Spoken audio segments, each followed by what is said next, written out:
alcoolismo também tem a ver com uma impossibilidade de sofrer, com uma regressão para um universo psicóide, assim, um refúgio, uma impossibilidade de encarar a dor, uma impossibilidade de estar com os pés no chão, conectado à realidade, ao presente.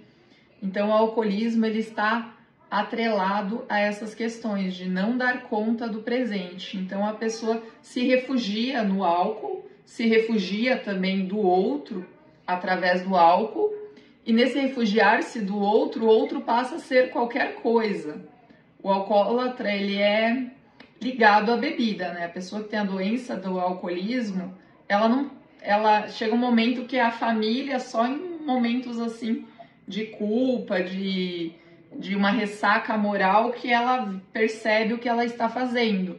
Senão ela não percebe o dano que ela causa ao companheiro, à companheira, aos seus filhos, aos entes queridos, ou na relação com o trabalho, ela inventa para si uma desculpa e se refugia nesse universo interior, se refugia nessa sua desculpa.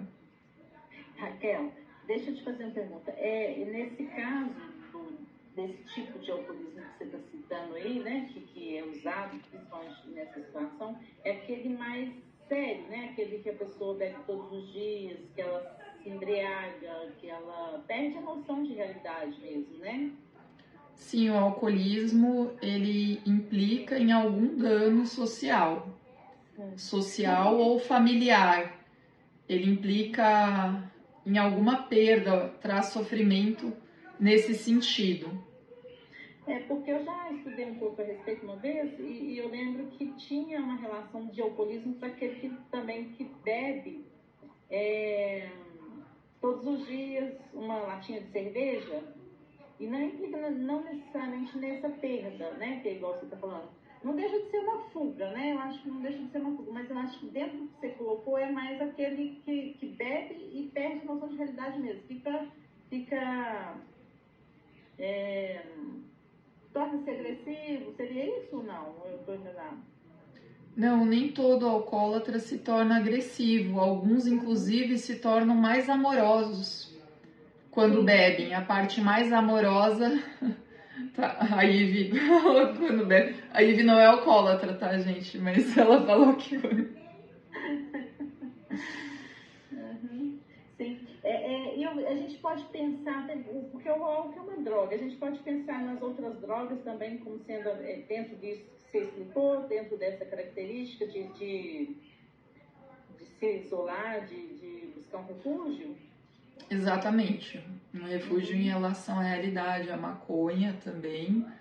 Esse Sim. uso constante promove o vício, tem a ver com um desprazer em relação à realidade, uma tristeza ali não assumida, uma insatisfação. Tem muitos alcoólatras que trabalham, que não perdem o emprego, que conseguem cumprir sua função no trabalho. Às vezes é mais em nível familiar que se percebe aquela pessoa ali que não está disponível para o outro e que se afoga ali no vício, que busca esse subterfúgio no vício, seja no álcool, seja na maconha, em comprimidos. De forma geral, a gente também pode ver é que, claro, o psicofármaco ele é controlado, mas ele trata da mesma questão, que é a nossa impossibilidade de sentir a tristeza, impossibilidade de lidar com essa esfera da vida humana, do pesar, da frustração, daquilo que não é como eu queria, das coisas que não estão dando tão certo na minha vida, que é comum, é uma esfera humana que a gente tem em comum, que é a frustração, e é difícil de lidar. É interessante a gente aprofundar nisso, porque a gente vai ter uma geração cada vez maior, né, de pessoas que não suportam as frustrações, que buscam constantemente subterfúgio, que essa negação dos sentimentos, essa negação da frustração, esse narcisismo defensivo, esse narcisismo que visa blindar o ser humano, cria uma imagem de um herói super poderoso, né, que tá sempre bem, que não lida, né, essa esfera da inflação é um ideal, assim, a gente tem um ideal social de um ser humano que não deprime, que deprime no sentido de não se entristece, não tem um pesar, um balanço, um medo em relação à vida. Então a gente está se apartando dessa esfera da humanidade, assim, a gente está patologizando a própria insatisfação em estar vivo, em estar presente, estar negando isso em alguma esfera.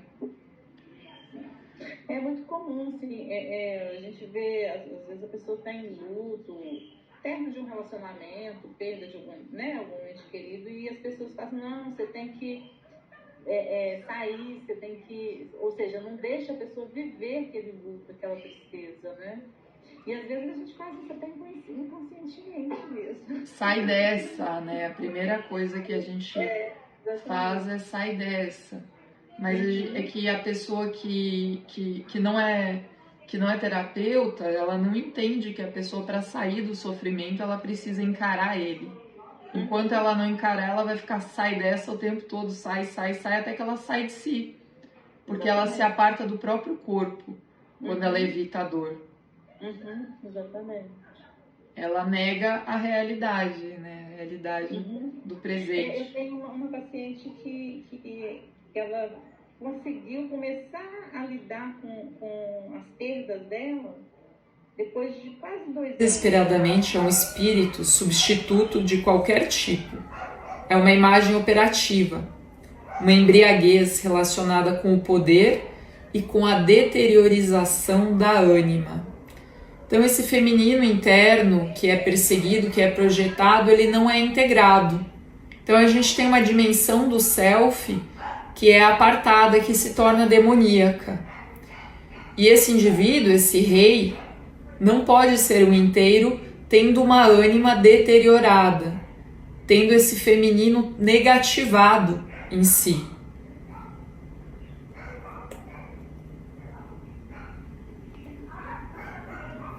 Provavelmente todos testemunhamos situações trágicas, como estas nas etapas subsequentes ao beber. Alguns homens se tornam sentimentais, efeminados, cheios de ressentimentos, lamentam-se, dizem coisas maldosas, mostram-se realmente desintegrados. Cai a questão da persona, né, da máscara social, e aparece o que estava reprimido. E o que estava reprimido é justo o feminino que é mal desenvolvido, que é retraído, que não tem o aspecto sentimental desenvolvido. Então ele não é capaz, não tem capacidade de suporte para nenhum sentimento de dor, que está atrelado ao ser humano. Tá tudo aprisionado dentro dele, essa tristeza está guardada ali, fechada em algum porão ali. Esse rei é um barba azul. No masculino, né? E no caso da mulher, essa descortina também, eu imagino, né? Cai essa cortina também. Mas, assim, tem alguma diferença? Você percebe? Você sabe falar? Entre um e outro? Tem a ver com essa frustração no sentido de assumir-se inteira, assim, de ser inteira, de assumir algum aspecto da sua dor. Tem algo ali que está aprisionado. Às vezes trata-se ao contrário, no homem a gente tem esse feminino inferiorizado, na mulher ela pode ter acesso a uma dimensão espiritual, muitas vezes, que é um masculino superior. Sim. Que essa superioridade masculina é algo que ela internalizou desde cedo. Então ela tem acesso a essa dimensão de si, desse masculino superior. Por isso que alguns autores que estudam aspectos simbólicos do alcoolismo falam que é uma seita religiosa masoquista. porque ela te dá, ela permite esse acesso e submissão a esses espíritos. Sim. Então a mulher, ela fica delegada a esse masculino superior, daí a gente vê o que ela sente. Muitas mulheres sentem coisas que no dia a dia elas estão reprimindo, elas sentem uma espontaneidade, algo que foi tão reprimido nela que no dia a dia ela não pode. Ela não pode ser assim, ela tem que ser assada. Então ela bebe para ser um pouquinho mais. Ao invés de buscar um meio saudável, ou o meio de assumir-se, buscar um meio de ser um pouquinho mais, às vezes não encontra esse meio, e a bebida se torna esse subterfúgio, esse descanso, assim, essa conexão com si mesmo, às vezes se dá através da bebida. O problema é que como se dá através da bebida é porque está desconectada. Então, sóbria, ela está desconectada de si, e através da bebida ela se conecta.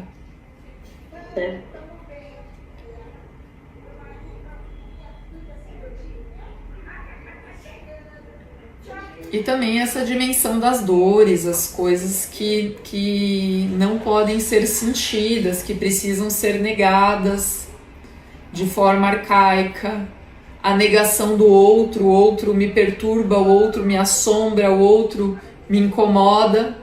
Então muitas pessoas se defendem desse outro. Ainda quem foi rumo à alteridade, rumo ao outro, né? Sim. Quem incentivava isso?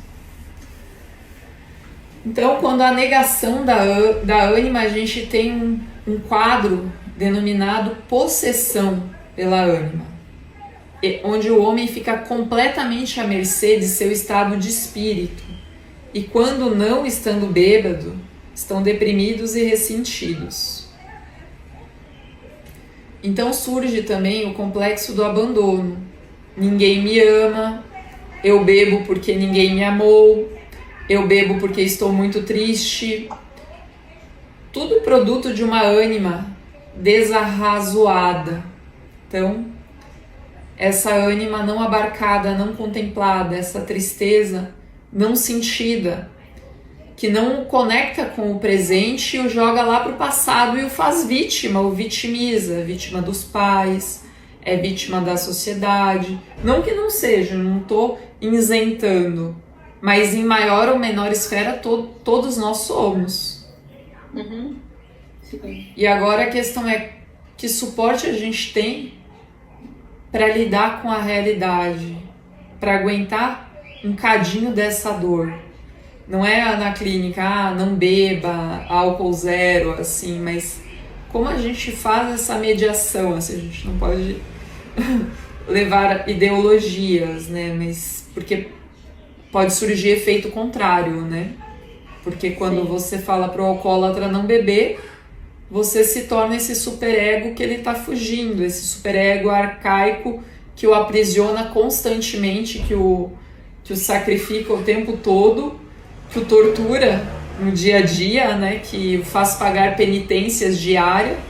Viver se torna uma penitência, e você, quando se coloca nesse lugar do tá proibido fazer isso, você se abarca dessa dimensão superegóica que tanto assombra, né? Inclusive impede o contato com a espiritualidade verdadeira, porque a dimensão que alguns sujeitos têm de espiritualidade é essa do ser punido, né? Deus não pode ver porque ele vai me castigar. Sim. Engraçado, eu estou pensando aqui, quando você fala isso, e pensando na clínica, quando você, né, se posiciona, não, você não pode fazer isso, a tendência do paciente é ir embora, né? Aí eu fico pensando, até um curso que eu estou fazendo em relação à construção alimentar, tem algumas atividades. Eu vejo muito comum casos que eu percebo assim, que é um feminino muito bom, dócil, que foi uma mãe boa, acolhedora, e um pai castrador, um pai superego ali, castrador, ameaçador, e ele se refugia no alcoolismo, ele ele busca esse reino da mãe, né? Ele fica refugiado nesse universo psicoide, né?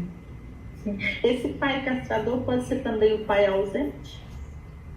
Pode ficar nessa dimensão do superego, assim, ele foi ameaçado por algo, às vezes é até pior, porque é algo arquetípico, não é algo possível de humanizar, porque quando é um ser humano, é um homem, é uma mulher, é uma pessoa que vai lá e daí depois ela morre, você vê que ela é um ser humano, que como todos nós vamos morrer, ela morreu, é mais fácil entender isso.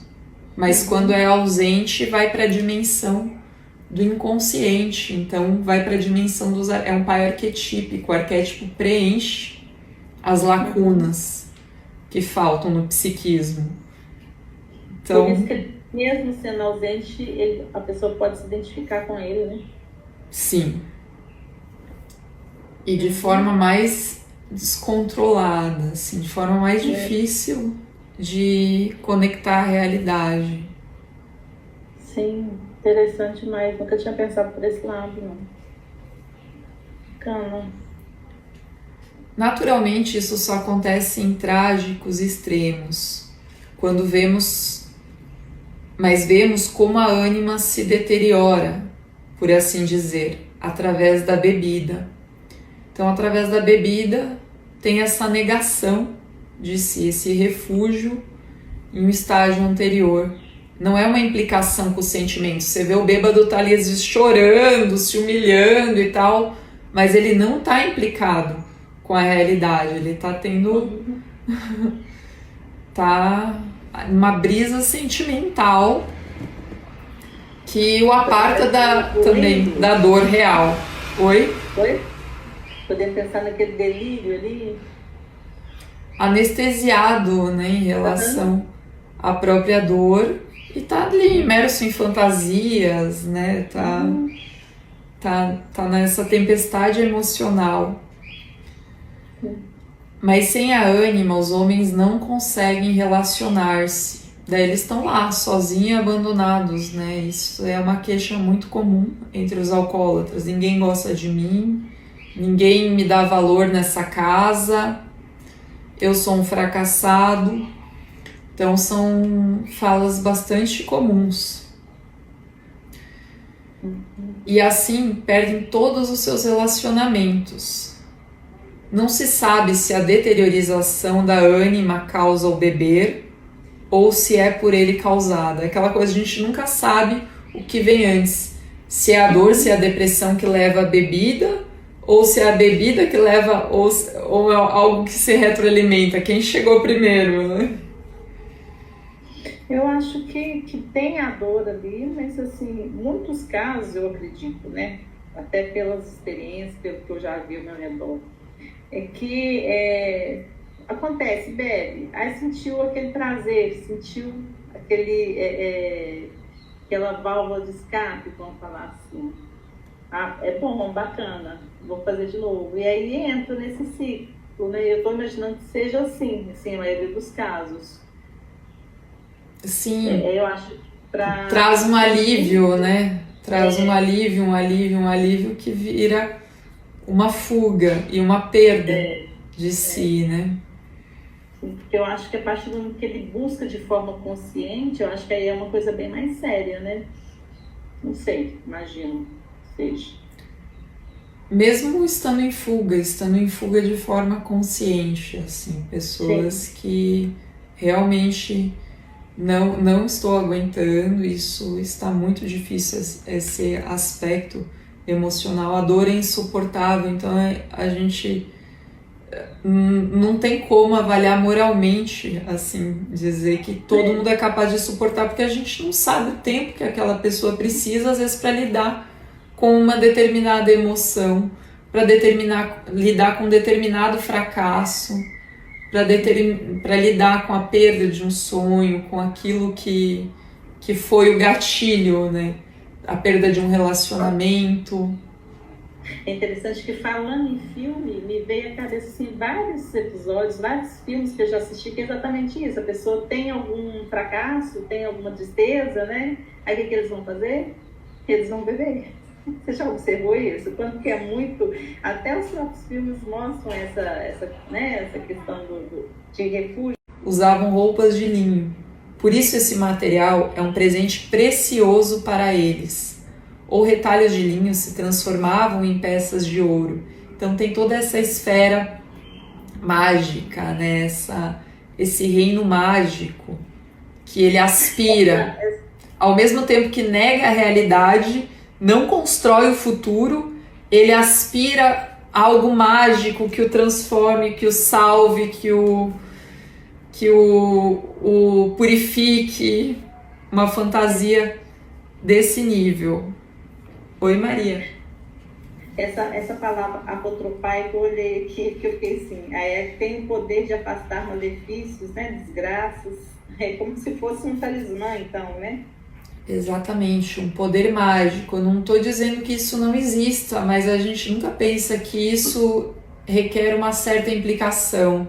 Como você vai se livrar do mal se você não se implica com ele?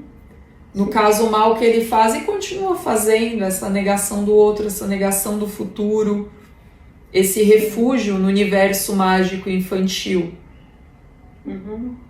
Mas mesmo assim, quer uma solução mágica, uma vara de condão. A gente fala muito de família aqui, né? Eu fico pensando, lembrei direitinho da minha mãe falando assim, porque tem situações que às vezes a gente deseja que mude, né? Aí a gente fala, mãe, precisava ir fazer isso e tal. Não, Deus sabe o que faz. Ou seja, ela mesma não se envolve na mudança. É o Deus dela que vai trazer essa mudança. Isso é coisa mágica, né? Poderia trocar a palavra Deus por inconsciente, né? No inconsciente estão as tecelãs do destino. E o que é o destino se a gente não se implicar com esses fios do destino? Passado, presente e futuro. E é através do presente que a gente vai tecendo esse futuro, não é algo dado e pronto.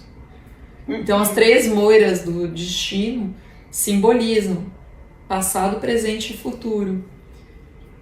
E às vezes os 3 estão a nível inconsciente ali tecendo. E daí, como Jung fala, a gente chama de acaso. Mas não é acaso, foi tecido. São escolhas, né? São escolhas, não é isso? As escolhas, as dificuldades de se implicar com o presente, com as dificuldades, com a própria dor, com a realidade no sentido de consigo mesmo, não na realidade no sentido de olha a guerra lá na Ucrânia. Não é isso. Sim. A gente fala a realidade tem um sentido tão amplo, né? Tem.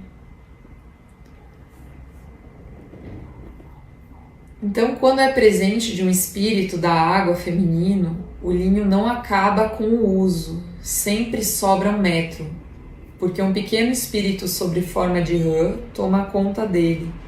Muito frequentemente, o linho é símbolo de uma nuvem de luz que também revela uma quantidade espiritual. O linho tem poder de cura, por exemplo, na Irlanda, onde remédios específicos devem ser envolvidos em linho puro antes de ser usado. Peças de linho também servem elas mesmas como remédios ou como meios de transferir a doença. A pessoa passa linho sobre verrugas ou sobre alguma área do